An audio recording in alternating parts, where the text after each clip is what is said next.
Welcome everybody to our final ESG slot of the IR Week 22. I'm very excited to introduce to you the two leading global standard setters. On the one hand, Peter Paul van der Wijs, who is the Chief External Officer for the Global Reporting Initiative, and on the other hand, Neil Stewart from the Value Reporting Foundation. We are going to have a good presentation now for the next 60 minutes. I'm looking forward to that. But before we start, everybody, to let you know, you are all muted and you have the opportunity to ask all your questions due to the chat on the right-hand side of your screen. So please challenge Neil and Peter Paul. They are the top experts in this field, and it's a very rare occasion that they're both in one call. So I think we will start right away, and I will hand over to Peter Paul van der Wijs to start with his few slides, and then hand over to Neil Stewart from the Value Reporting Foundation. Peter, over to you. Michael, thank you very much for inviting me. It's a pleasure to be here.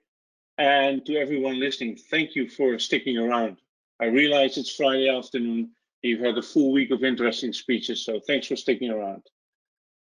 This afternoon, I want to cover three topics briefly and look forward to a discussion afterwards. One, for those of you who don't know us, I'll give you a bit of background on GRI. I want to give you a view of what we see as a global trend around reporting. And finally, our views on the two major initiatives that are currently happening around creating a comprehensive global system for reporting. So for those of you, next slide please, that do not know GRI, from our beginnings 25 years ago, we have offered a global disclosure framework to support companies to be transparent about their sustainability performance and be accountable for their impacts on the world around them. These disclosures about sustainability impacts provide highly relevant insights for companies as well as their stakeholders and can inform decision-making on environmental and social and financial outcomes.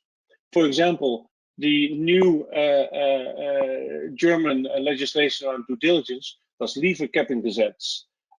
Through the GRI disclosures, German companies can actually meet the requirements of this legislation that will come into force next year.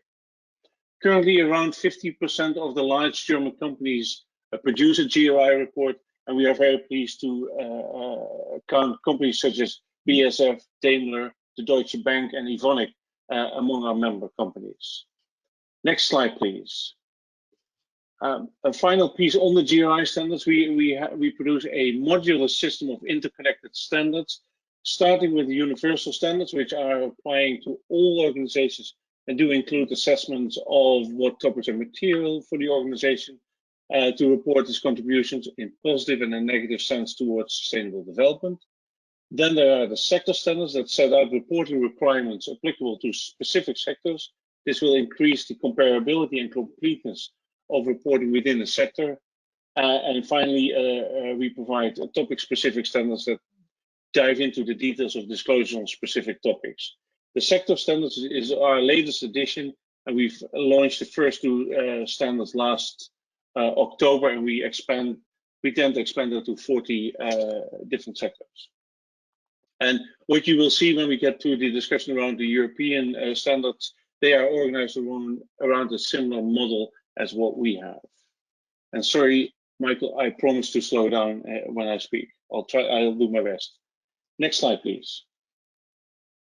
So if we discuss, before we discuss actually the two complementary initiatives around corporate sustainability reporting, which is the global extension of the IFRS, and Neil will spend much more time on that and is much more knowledgeable than I am on that, as well as the development of the European sustainability reporting standards. I think it's important to ground these two developments in a global trend that we've observed over the past couple of years, and a trend that we strongly support at GRI. There's an increased push for future global reporting regime that really puts financial and sustainability reporting on equal footing, mandated, and using a underlying standard setting mechanism that's very rigorously applied throughout the system. And I think this is a major step forward. And it consists of strengthened financial reporting, which is extremely important to gain access to capital. It's further recognition that environmental and social norms will matter in attracting capital and for example, when you want to export. But also at the same time, sustainability reporting secures access to markets, access to customers, and much more nowadays also is important as a means to attract talent. Young people are looking at behavior of companies and how they deal with the impacts on the world. Next slide, please. So underlying this global trend, we see this concept of double materiality, which was first introduced by the European Commission in 2019 in their guidelines for climate reporting. It basically states that companies need to consider both the impacts they have on the world, as well as how these sustainability issues impact the company and the value creation element of the company. And what they're saying is it's that each direction needs to be considered in its own right. It's not that the topic is material only if it's both financial and has a material an impact on sustainability. They need to be considered in its own right. And second important element is that the European Union and this concept specifically looks at the fact that the impacts on the society and community and the environment cannot be deprioritized on the basis that they're not financial material, or vice versa. So I think those are some important concepts that underpin this trend towards a two-pillar system for reporting. If we go to the next slide, one last point I want to make on it is that from our perspective, we see it's worth realizing that it's important to sequence this reporting. You need to first understand the impacts that a company has on the environment and society at large. And once you understand those impacts, it's possible to determine which ones of these impacts are also financial material and have an impact on the enterprise value creation and on the financial position of a company. Next slide, please. So now, if you a couple of words on those two initiatives that we mentioned. First of all, the European Union and the Commission launched its very ambitious Green Deal in December 2019. And the stated aim is to make EU climate neutral by 2015. And they have put aside, just to give you an order of magnitude of this plan, €1 trillion to do this. The Green Deal really is a game changer for Europe. Under the guise of addressing climate change, it's really a complete overhaul of the entire legislative system. And whether it's about sustainable finance, whether it's about agriculture, transportation, all these elements come together in this overall concept of a Green Deal. So when you think about it, the impact on companies operating in the EU market will be huge, both positive and negative. Interventions will range from strict CO2 standards for cars to planting trees, refurbishing homes, and fundamentally changing farming methodologies. So there are huge opportunities as well related to this. But underlying all this, and in order to track progress and to make sure that the stated objectives are met, is this need for much more comparable and quality data from the private sector, so we can actually track progress that's being made. So one of the first initiatives for underlying the Green Deal was the revision of the non-financial reporting directive. And this is also why there's so much pressure on the EU and all the parties involved to develop this further, which led to, next slide please, the launch of the draft Corporate Sustainability Directive last June. This new Corporate Sustainability Directive does a couple of things different from the NFRD. It actually mandates sustainability reporting. It mandates the development of European sustainability standards, and I'm very pleased to say that GRI is named as one of the co-constructors, because an underlying principle has always been that the EU did not want to reinvent the wheel, so they want to build on tools and reporting tools that are already available and are being used by corporations. it embeds the idea of double materiality. It will require assurance. This is the least developed at the moment in terms of the plans, but the European Union wants a similar level of assurance as there is currently for financial reporting. And finally, it is discussing expanding the scope. So where the NFRD apply to companies with 500 employees and more, the CSRD will require all listed companies and companies with 250 employees and more to start reporting under these standards. Next slide, please. So in parallel, we've seen a similar progress made on the side of financial reporting, and I will skip the details on that because I know that Neil will spend a lot of time explaining this in more detail. But this is looking at the financial impacts of sustainability issues and how do you incorporate that in financial standards. Now, next slide and final slide, please. So what I wanted to leave you with is that it's important to realize that these two major initiatives that will impact German companies or any other company in Europe for that matter are actually complementary. The main difference lies in the focus and scope and the speed of the development of these various standards. And in addition, it's worth noting that the EU standards will be mandated and are enforceable, while the IFRS standards are voluntary standards lacking currently an enforcement mechanism unless the country that adopts them actually puts an enforcement mechanism in place. So unfortunately, in the current public debate, there's too much focus, from our perspective at least, on one stakeholder, the investor. There is no reason why financial investors are more entitled to accountability and decision-making information than other stakeholders who otherwise invest in the organizations. Not to mention that investors would be well advised to realize that there are no returns on a dead planet. So we believe strongly at GRI that we need to look at these initiatives as complementary and support both of them. So I'm going to close it, and Neil has made me make this call, hear me make this call before with a call for collaboration. The world and society and sustainability are the real losers if the development of a global system of financial and sustainability reporting at equal footing evolves into a competition. That would lead to two pillars that are being independently developed, that do not work together, will increase the reporting burden of companies, will not create the accessible, comparable information that all stakeholders are looking for. So I can only close by saying we are very pleased to work with EFRAG to develop the European standards, but equally we are working with the IFRS and SASB and the Value Reporting Foundation, hopefully also further on the financial reporting standards. Michael, let me leave it at that for now. Thank you, Peter Paul. And I think by now we're going to have a lot of insights for the capital market, especially. Neil, maybe you can take over and explain us what the Value Reporting Foundation is, giving his influence here. Thank you, Michael, and thank you very much to the IR Club and Comitas for inviting me to be a part of this event. And thanks, Peter Paul, for that terrific introduction and really setting the scene.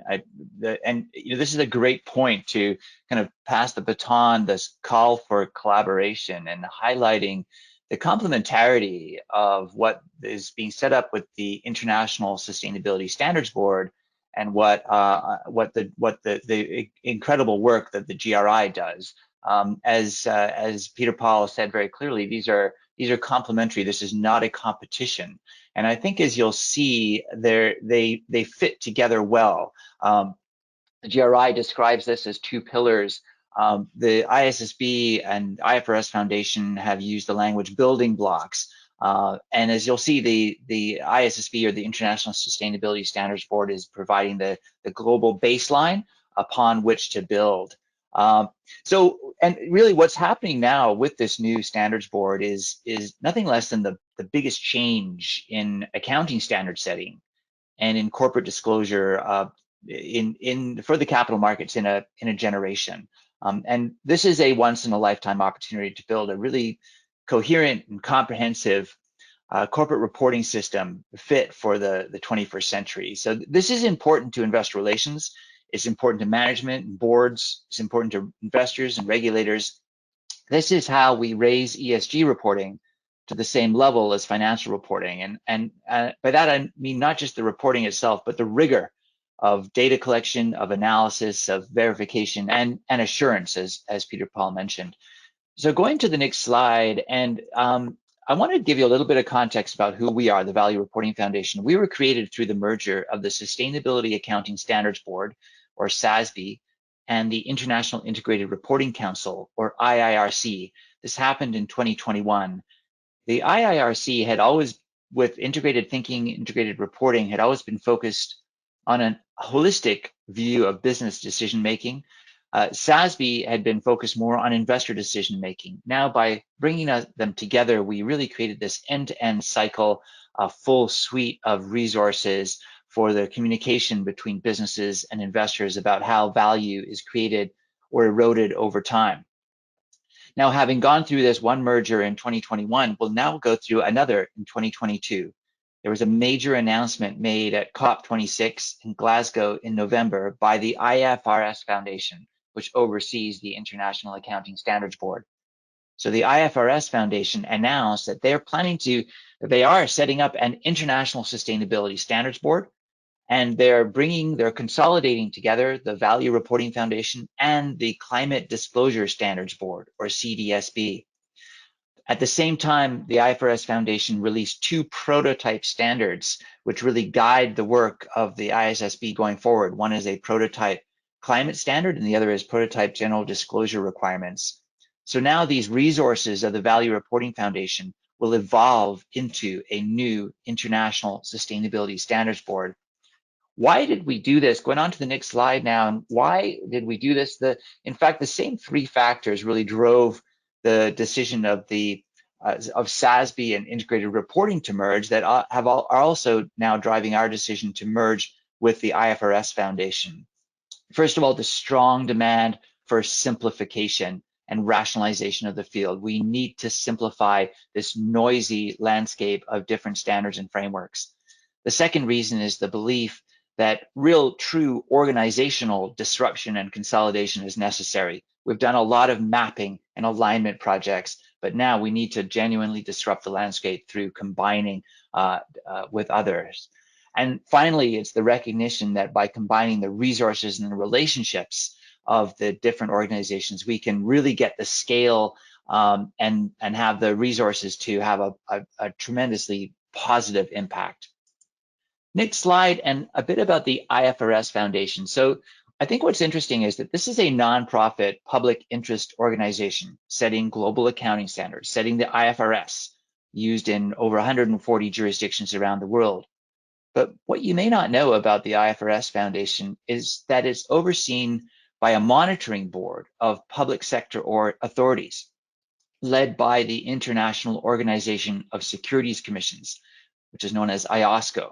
So the SEC in the US or the FCA in the UK, all part of IOSCO, overseeing the work of the IFRS Foundation, giving it a strong public mandate. So this slide shows now what the setup will be, with 2 independent boards, but working in parallel. The IASB issuing the accounting standards, and then the ISSB issuing the sustainability disclosure standards. Very importantly, this will allow for better linking between non-financial and financial reporting, providing a really comprehensive view of corporate performance to investors and other capital markets participants. So the ISSB then will provide a global baseline of sustainability disclosure standards, meeting the information needs of investors through the lens of how sustainability issues impact enterprise value.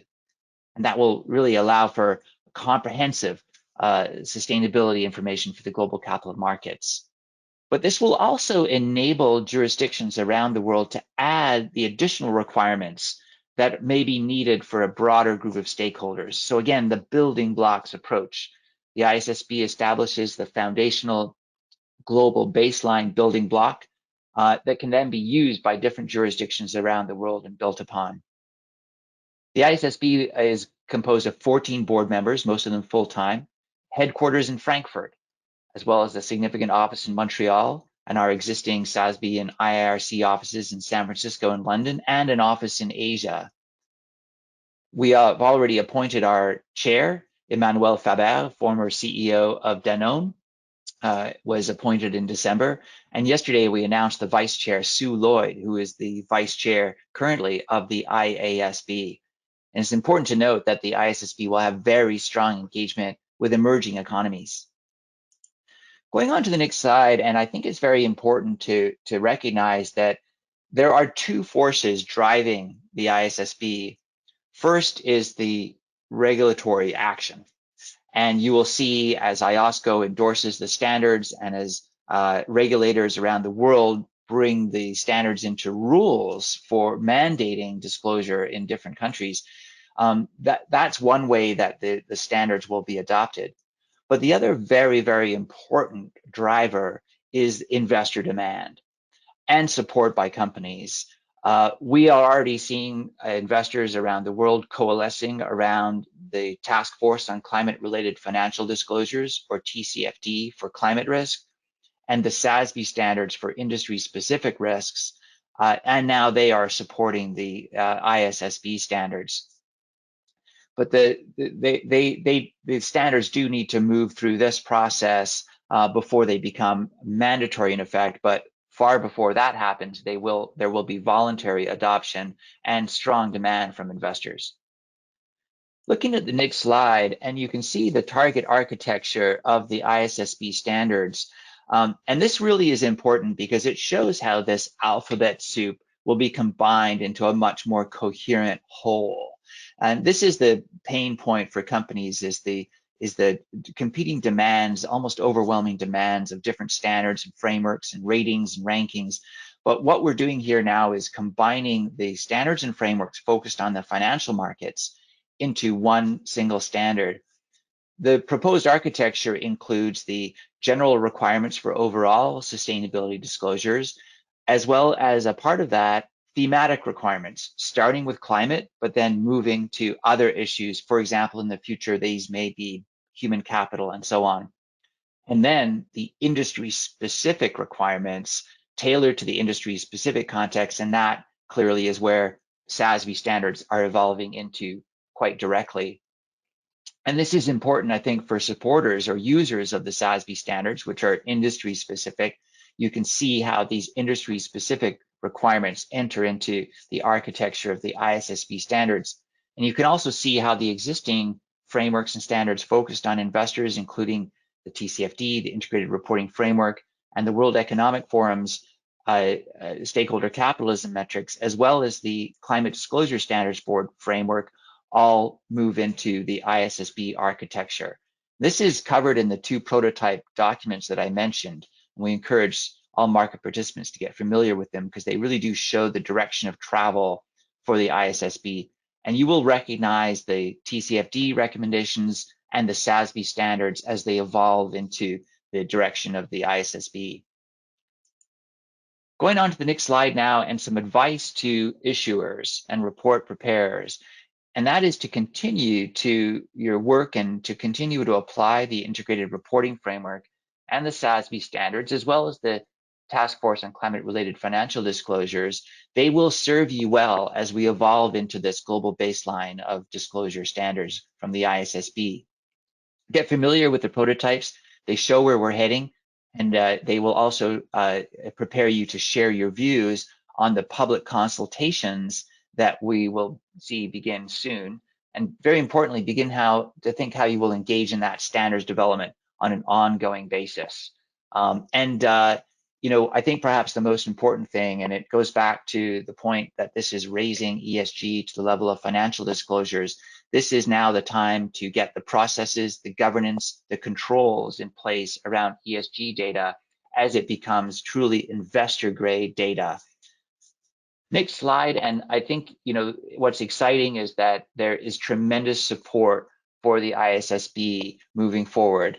At the time of the announcement in COP26, there was a strong reaction from finance ministers, from central bank governors, from large investors, corporate CEOs from around the world. And I think you can really see the momentum that will drive the ISSB standards, again, through both regulatory support, but also market support and the market pull for this, for a global baseline meeting investor needs through an industry-specific lens and truly simplifying the landscape. And also, you know, when we will discuss this more, but again, as part of this building block approach, truly complementary with the very important role and work of the GRI, and that I want to echo again Peter Paul's call for cooperation, achieving that interoperability, making sure that we're not fragmenting reporting, but rather presenting a much more coherent and holistic picture of corporate performance for all stakeholders. Back to you now, Mike, and thanks again for this opportunity to present the ISSB as it really comes into being. Thanks, Neil, and thanks, Peter Paul. And we have already quite a few questions out here in the panel. But let me sum it up what you both said to make it easy and you know, to understand for everybody. So for me, when I listen to the two gentlemen here, number one conclusion is there is no way around a structured ESG reporting for corporate around the globe in the future. And number two is there are great standards already out there, which are the basis for structured ESG and sustainability reporting. So let me start with one question coming from the audience here, and maybe you both jump into that answer. What are the main differentiators between GRI and VRF, so the Global Reporting Initiative and the Value Reporting Foundation? I'm happy to take a step at that first, Michael. I don't think we're going to disagree on this answer. I think the difference is that, and whether you talk about building blocks or pillars, is the focus. So the GRI standards are focused on making measurable and clear to audiences what the impacts are that a company has on the environment, on society, and on the world. And I think, and I think Neil will agree with me, I think the IFRS Foundation standards is looking the other way around. So it's looking at how these developments in the world and those impacts can impact the financial health of the company. So that's why I keep saying they're complementary. Yeah, and maybe I could expand on that, Michael. And you know, I totally agree in that about that complementarity. I'd like to focus though on the difference in the audience, in the user, because I think that in many ways we can be very similar in terms of what impacts, what issues we address. You will see, for example, environmental impacts, diversity and inclusion, societal impacts, impact on local communities, all covered by SASB standards and in future going forward the ISSB standards. The difference is the user of the information and their needs in terms of the information. So what the ISSB is focused on is that the subset of topics that are material to enterprise value creation. That's what the IFRS Foundation has always been focused on, information for investors, other capital markets participants. And that's what the ISSB will continue to be focused on. What do investors need to guide the flow of capital? Whereas the GRI really addresses multiple stakeholders and what do employees need when they're thinking about going to work for a company? What do customers need when they're making purchasing decisions? And again, very often the issues are the same. Companies' greenhouse gas emissions, a company's diversity and inclusion work, a company's impact on local communities, but it's the question of the lens through which we're looking and how we serve these different audiences that is really, I think, the biggest difference. We heard the word impact from both of you, and there's a question coming in asking, are there formulas out there on how to quantify a corporate impact? Well, there are, and that is the province neither of the GRI nor SASB. But for example, the Value Balancing Alliance in Germany very important work and goes along well with the work being done at Harvard and at Oxford, all around monetizing, quantifying the impact of different sustainability factors. With the SASB standards and going forward with the ISSB standards, we provide the performance metrics in order to establish consistent, comparable disclosure to the capital markets. But it's up to the user to then, whether that's management, for example, that perhaps they're working in a carbon price into their management accounts and strategy decision making, or perhaps the user is the investor establishing valuation models to quantify or monetize specific impacts. And maybe, Michael, if I may build on that, because there is something slightly worrying, if I may say, in this whole conversation all around that point. So I fully agree with what Neil said. A lot of these elements are measurable and are quantifiable and should be quantifiable, and both the GRI standards as well as the SASB or soon ISSB standards will do that. But there is, especially also when you look at the impacts on the outside world, there are elements that will not be monetizable. And that doesn't mean they're less relevant. For example, impacts on human rights, impacts on I come from the chemical industry, fatalities. Trying to put a monetary value on a human life, that's an ethical discussion that we should not even try to solve. And it doesn't matter. It is an impact, it's quantifiable in numbers, in a way, it's not monetizable. And I think we need to disconnect it. So wherever possible, it helps comparability, so make it as measurable as possible, but sometimes it's broader than that, and we just need to accept that.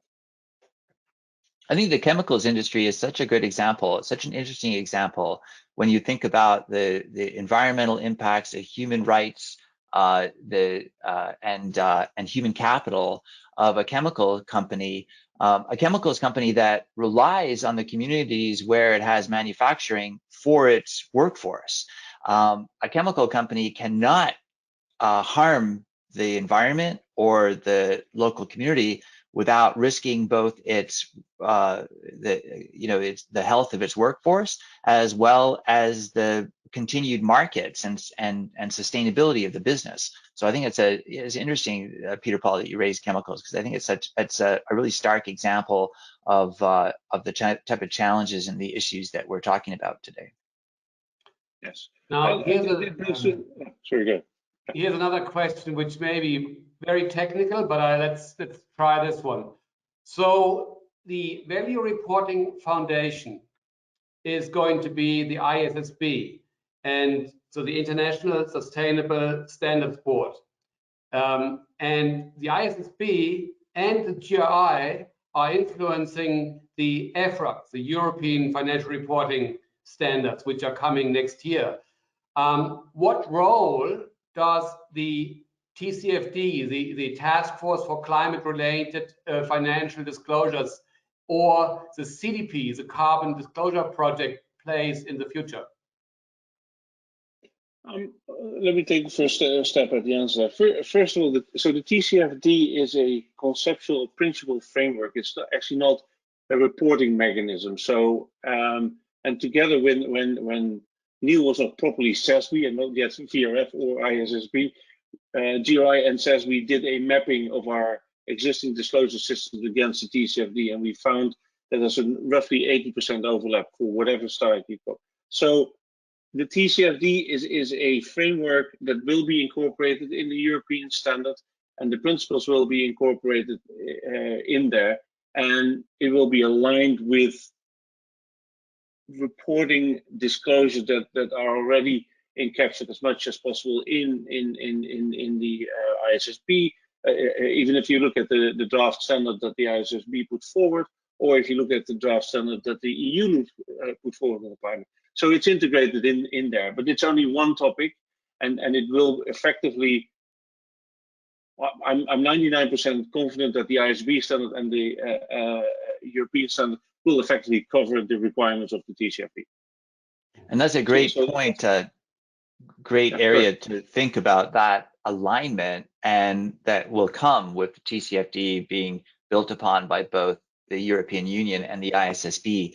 The TCFD was a major member, an important member of the Technical Readiness Working Group that provided the recommendations to the ISSB to give the ISSB a running start. And if you look at the prototype standards that were issued in November at the launch of the ISSB, you can see the TCFD principles woven throughout. The prototype climate standard is, I think of it as TCFD plus, or another way someone had described it as TCFD made assurable. So taking high level principles and turning them into a recognizable accounting standard. You will see in that climate prototype governance, strategy, risk management, cross-industry metrics and targets, and then added onto that the layer of industry-specific requirements from the SASB standards. Similarly, the general disclosure requirements prototype is very much built on the TCFD's 4 pillars as well. So whatever the ESG issue is, the ISSB standards will call for an explanation of how an enterprise addresses it with that issue from the point of view of governance, strategy, risk management, and then metrics and targets again. So the TCFD really is a major foundational element of the ISSB. So here's another long question. Let me read that. So great point from Peter Paul about not being able to monetize very important aspects like human life or health. Are recent trends, however, not showing measurement of externalities and impacts through regulatory policies, fines, loss of customers' trust, consumer trust, that to have a financial material impact on companies? Yes. So that was the point I was trying to make when Neil talked about the differences between the auditors that use the ISSB standards and the GRI standards. I think especially investors that have a longer term investment view will start incorporating some of this thinking, because we're now talking about the long-term license to operate from a corporation, and that ultimately will have a financial impact on that operation. So time is an element that we haven't discussed. That is part of the discussion. So the longer your investment time frame is, the more of these potential almost existential threats to companies need to be factored in. And that's access to market, access to staff, access to resources. Yeah. So, you know, it's interesting, Mike, in the way that people sometimes suggest that we're operating in a radically different environment now, and yet, really, when you think about the history of business, I mean, creating value for the stakeholders that matter to business success has always been a focus of management. And I think, if anything, what's changing now, in a sense, is the expectations of customers and employees and society about the role that business plays in society. But you know, for investors, and thinking about Peter Paul's point about the long term, is, you know, how can a business create long-term value for the stakeholders key to its success, and how can they create that long-term value for those stakeholders without detracting from any other from societal value? And I think this is where we're, again, in terms of GRI or the ISSB, we're both really focused on is that long-term sustainability. So if the European Union is coming up with all those regulations now, which are going to be binding for the companies in Europe, isn't that a competitive disadvantage to European company against other regions like the US or Far East, where those regulations are not in place yet? Yine. It could be, but I think it's worth taking a step back. I think the fundamental premise that I disagree with is that the European legislation is only for the EU.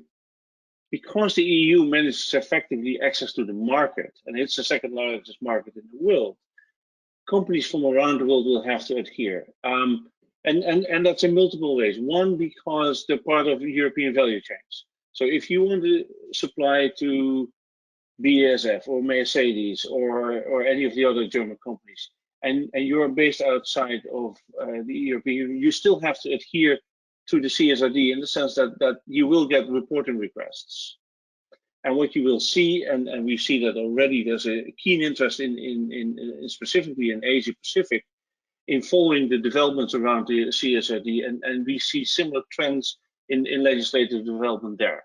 India taking a lead, but also Singapore and Taiwan, for example, are really gearing up their legislation in a similar direction. Secondly, if you're a non-EU based company with more than 250 employees, you will probably have to adhere to the CSRD. If you own a smaller company and you're based outside of the EU, you will probably have to adhere to the CSRD. So thinking about it as a purely European play, I think is wrong. And we've seen this before. We're talking about the chemical industry. The REACH legislation has become effectively the de facto safety measurement for the chemical industry.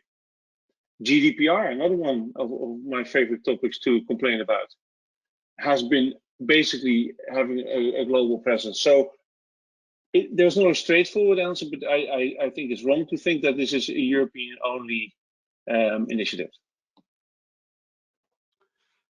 If I may add to that, because we are consulting clients on how to structure reportings, it takes, on average 6 to 12 months to build an ESG reporting structure within a company.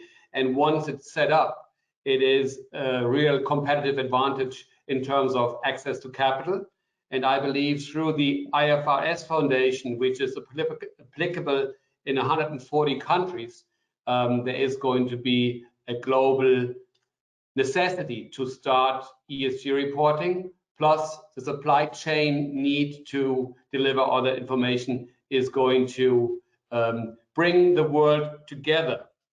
Now, there's one other question coming up, that is, the Kyoto Protocol is 25 years old. Why is there such a drive in this ESG topic now?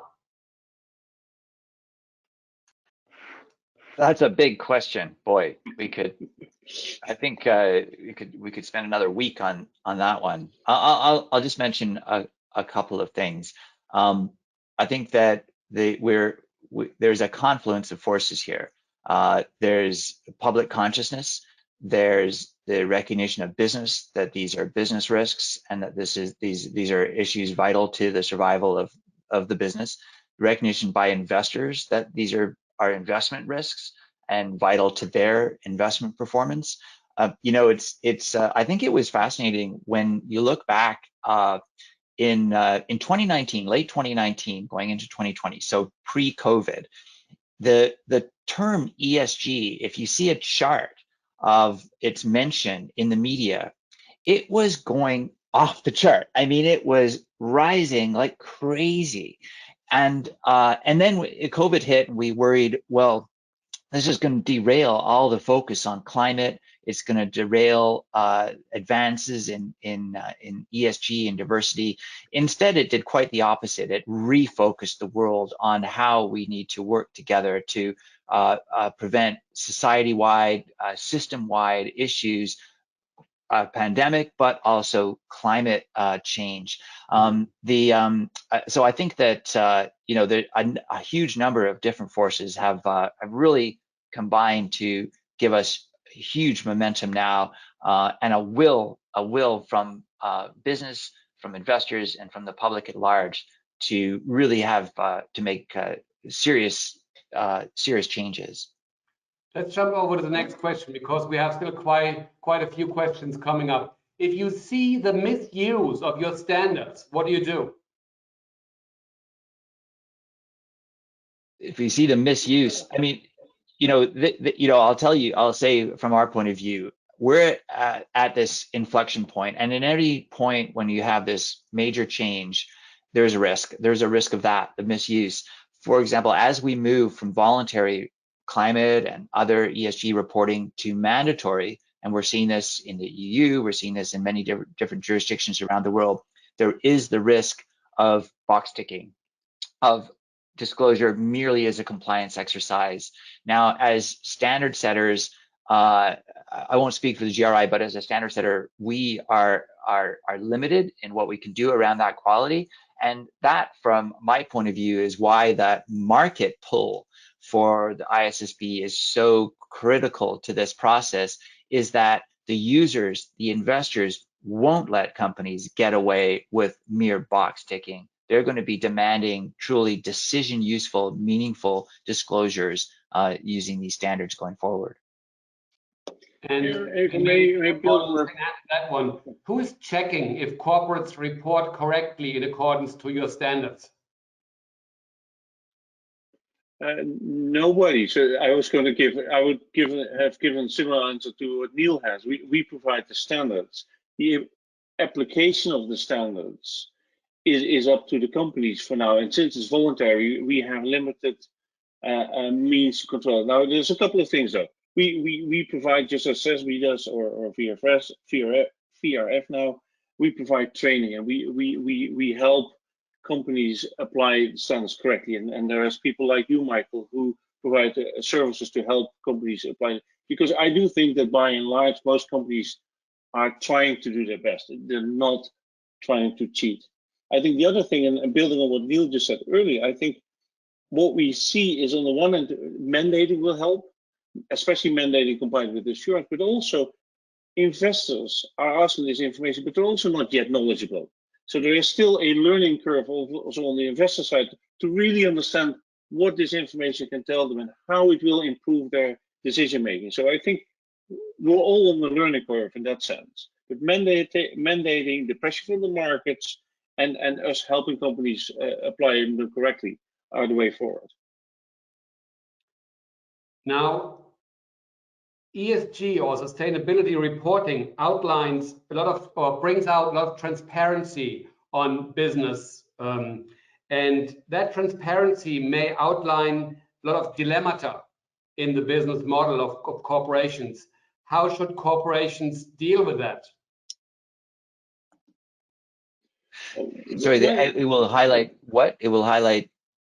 The transparency brings out more details on the dilemmata maybe some corporations have. How should they deal with that?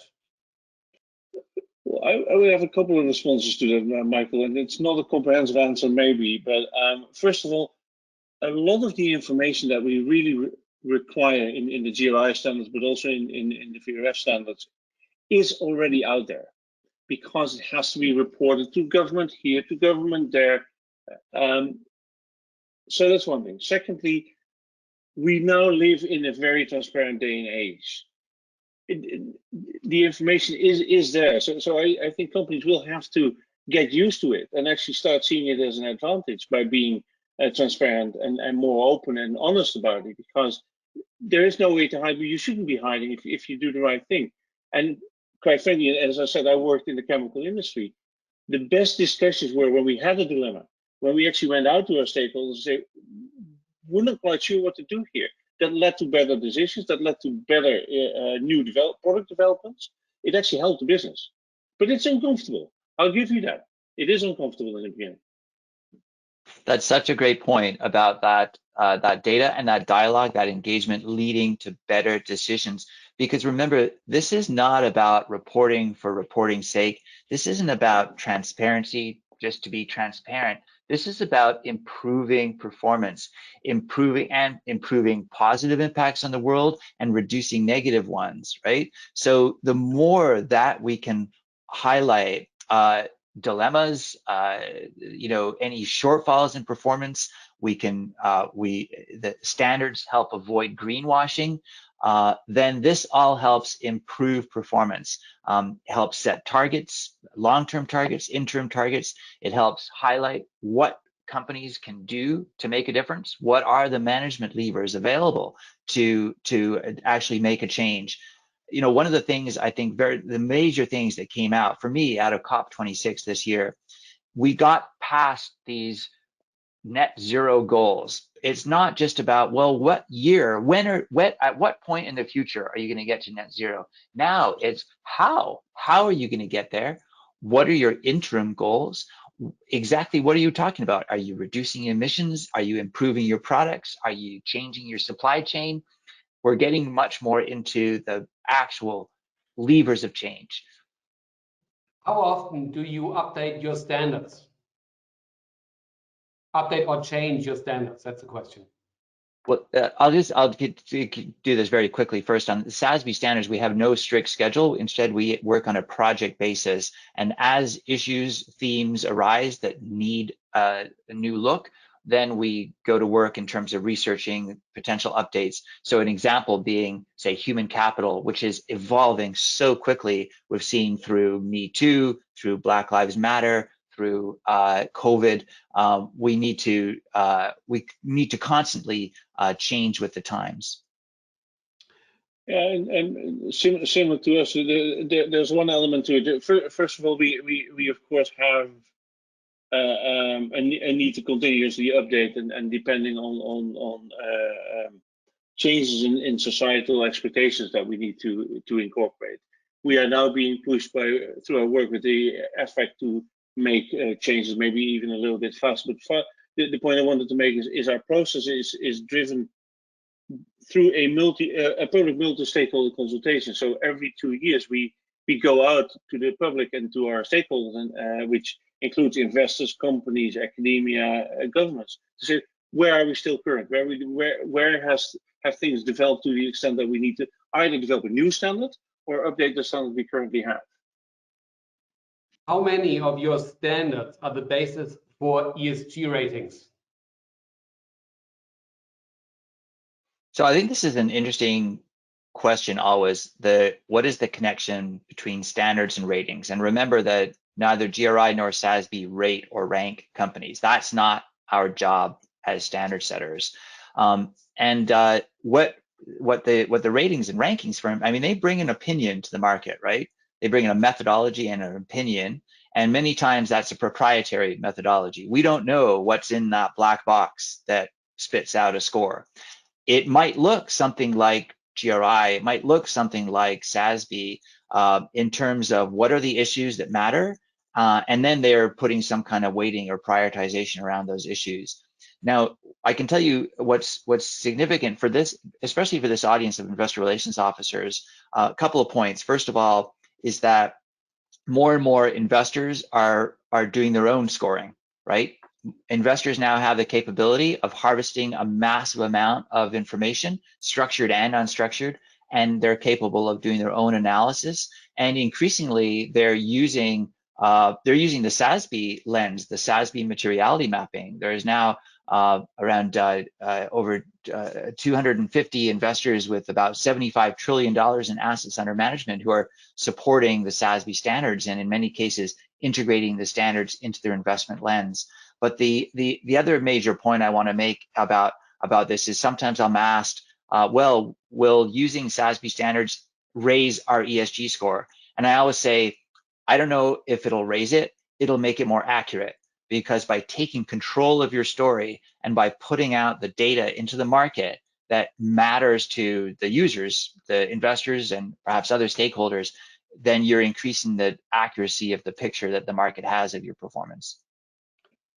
Let me just, because we're running out of time here, and we have lots of questions coming up. How many investors acknowledge the standards from the Value Reporting Foundation and GRI?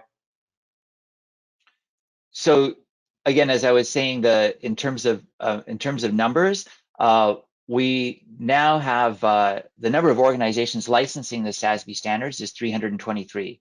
Now, don't confuse that with the number of reporters. Since the standards were codified at the end of 2018, so in 3 years, there have been 1,500 reporters begun using the SASB standards, and they use them for free.